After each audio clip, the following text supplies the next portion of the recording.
L'Église catholique fait mémoire de Saint Martin et de Bienheureuse Ida. Saint Martin. On honore en ce jour celui qui fut pape de 649 à 653. Sa fin fut dramatique, il mourra déporté en Crimée au sud de la Russie. Il avait défendu, contre l'empereur de Byzance, l'unité de la personne du Christ dans la distinction, sans confusion, de sa nature divine et de sa nature humaine, selon la doctrine proclamée au concile de Chalcédoine. Le pape Martin Ier avait même été condamné à mort pour son opposition au tout-puissant empereur, le patriarche de Constantinople obtint que sa peine fût commuée en exil. Bienheureuse Ida. Hilde signifie de combat. Ses fils avaient de qui tenir, ce sont Godefroy de Bouillon et Baudouin qui seront chefs de la première croisade à Jérusalem. Épouse du comte de Boulogne, Ida régnait avec son époux sur un vaste territoire allant du Pas-de-Calais à l'Atlantique. On l'a souvent représentée dans son château, allant et venant de sa prière fréquentant son oratoire à son atelier de broderie d'ornements pour la liturgie. Fervente spirituelle, elle était en correspondance avec Anselme de Cantorbéry et animera l'Église de son temps par la fondation de plusieurs monastères comme foyer de vie et de culture chrétienne, ainsi Saint-Bertin, Affligem et Saint-Ouast, où elle sera inhumée. Ses deux fils Godefroy et Baudouin seront les deux premiers souverains du royaume franc de Jérusalem. Son gendre connut une destinée différente. Henri IV, devenu empereur d'Allemagne, se trouva en conflit avec le pape Grégoire VII et fut obligé d'aller implorer son pardon jusqu'en Italie.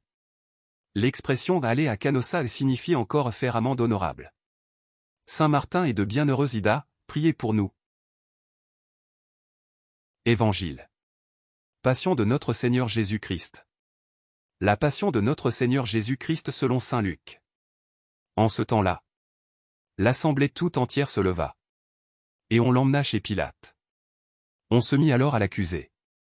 Nous avons trouvé cet homme en train de semer le trouble dans notre nation. Il empêche de payer l'impôt à l'empereur. Et il dit qu'il est le Christ, le roi. Pilate l'interrogea. Es-tu le roi des Juifs? Jésus répondit. C'est toi-même qui le dis. Pilate s'adressa aux grands prêtres et aux foules. Je ne trouve chez cet homme aucun motif de condamnation. Mais ils insistaient avec force. Il soulève le peuple. En enseignant dans toute la Judée. Après avoir commencé en Galilée, il est venu jusqu'ici. À ces mots, Pilate demanda si l'homme était galiléen. Apprenant qu'il relevait de l'autorité d'Hérode, il le renvoya devant ce dernier, qui se trouvait lui aussi à Jérusalem en ces jours-là. À la vue de Jésus, Hérode éprouva une joie extrême. En effet, depuis longtemps il désirait le voir. À cause de ce qu'il entendait dire de lui. Et il espérait lui voir faire un miracle. Il lui posa bon nombre de questions. Mais Jésus ne lui répondit rien. Les grands prêtres et les scribes étaient là. Et ils l'accusaient avec véhémence.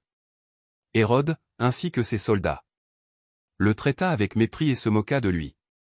Il le revêtit d'un manteau de couleur éclatante. Et le renvoya à Pilate. Ce jour-là, Hérode et Pilate devinrent des amis. Alors qu'auparavant il y avait de l'hostilité entre eux. Alors Pilate convoqua les grands prêtres, les chefs et le peuple. Il leur dit, « Vous m'avez amené cet homme en l'accusant d'introduire la subversion dans le peuple. Or, j'ai moi-même instruit l'affaire devant vous. Et, parmi les faits dont vous l'accusez, je n'ai trouvé chez cet homme aucun motif de condamnation. D'ailleurs, Hérode non plus, puisqu'il nous l'a renvoyé. En somme, cet homme n'a rien fait qui mérite la mort. Je vais donc le relâcher. » Après lui avoir fait donner une correction, ils se mirent à crier tous ensemble. « Morte à cet homme! Relâche-nous Barabbas. » Ce Barabbas avait été jeté en prison. Pour une émeute survenue dans la ville, et pour meurtre. Pilate, dans son désir de relâcher Jésus, leur adressa de nouveau la parole. Mais ils vociféraient. « Crucifie-le! Crucifie-le » Pour la troisième fois, il leur dit, « Quel mal a donc fait cet homme? Je n'ai trouvé en lui aucun motif de condamnation à mort. Je vais donc le relâcher. » Après lui avoir fait donner une correction. Mais ils insistaient à grands cris, réclamant qu'il soit crucifié. Et leurs cris s'amplifiaient. Alors Pilate décida de satisfaire leur requête. Il relâcha celui qu'il réclamait. Le prisonnier condamné pour émeute et pour meurtre. Il relâcha celui qu'il réclamait. le prisonnier condamné pour émeute et pour meurtre. Et il livra Jésus à leur bon plaisir.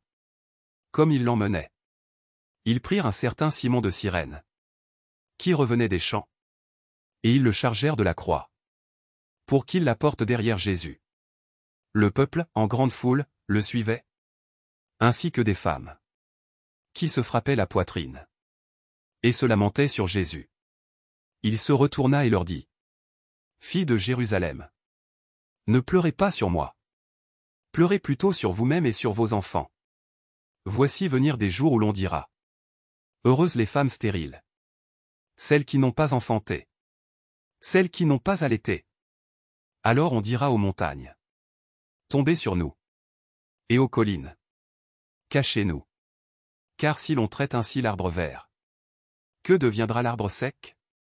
Ils emmenaient aussi avec Jésus 2 autres, des malfaiteurs, pour les exécuter. Lorsqu'ils furent arrivés au lieu dit, le crâne, ou calvaire, là ils crucifièrent Jésus, avec les 2 malfaiteurs, l'un à droite et l'autre à gauche. Jésus disait: Père, pardonne-leur. Ils ne savent pas ce qu'ils font. Puis, ils partagèrent ses vêtements, et les tirèrent au sort. Le peuple restait là à observer. Les chefs tournaient Jésus en dérision et disaient: Il en a sauvé d'autres. Qu'il se sauve lui-même. S'il est le Messie de Dieu, l'élu. Les soldats aussi se moquaient de lui. S'approchant, ils lui présentaient de la boisson vinaigrée, en disant: Si tu es le roi des Juifs, sauve-toi toi-même. Il y avait aussi une inscription au-dessus de lui: Celui-ci est le roi des Juifs. L'un des malfaiteurs suspendus en croix l'injuriait: N'es-tu pas le Christ? Sauve-toi toi-même, et nous aussi. Mais l'autre lui fit de vifs reproches. Tu ne crains donc pas Dieu. Tu es pourtant un condamné, toi aussi. Et puis, pour nous, c'est juste. Après ce que nous avons fait, nous avons ce que nous méritons. Mais lui, il n'a rien fait de mal. Et il disait: Jésus, souviens-toi de moi, quand tu viendras dans ton royaume. Jésus lui déclara: Amen, je te le dis. Aujourd'hui, avec moi, tu seras dans le paradis. C'était déjà environ la 6e heure, c'est-à-dire, midi. L'obscurité se fit sur toute la terre jusqu'à la 9e heure. Car le soleil s'était caché. Le rideau du sanctuaire se déchira par le milieu. Alors, Jésus poussa un grand cri: Père, entre tes mains je remets mon esprit. Et après avoir dit cela, il expira. À la vue de ce qui s'était passé, le centurion rendit gloire à Dieu.